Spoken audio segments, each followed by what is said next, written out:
লোকটির পকেটে খুব বেশি টাকা ছিল না, তাই মাত্র 2টি আপেল কিনে মেয়েকে দিলেন।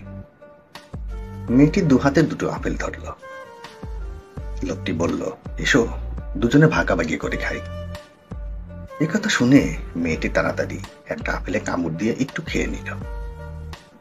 বাবা আরেকটা আপেলের দিকে হাত বাড়িয়ে কিছু বলার আগেই মেয়েটি সেটিতেও কামড় বসিয়ে দিল। তার মনটা খুব খারাপ হয়ে গেল। মেয়েটা এত লোভী হলো কি করে? তাহলে সন্তানকে সঠিক শিক্ষা দিতে পারছে না? লোকাচার, ভদ্রতা, মিলেমিশে চলা, ভাগাভাগি করে খাওয়া, এগুলো কি তার সন্তানকে শেখানো হয়নি? তাহলে মেয়েটি এমন লোভী আচরণ করলো কেন?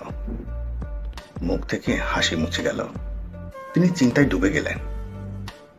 ঠিক এমন সময় হঠাৎ তার মেয়ে ডান হাতের আপেলটা বাবার দিকে বাড়িয়ে দিয়ে বলল, বাবা তুমি এটা খাও, এটা অনেক বেশি মিষ্টি। লোকটা ভাষা হারিয়ে ফেলল। শিক্ষা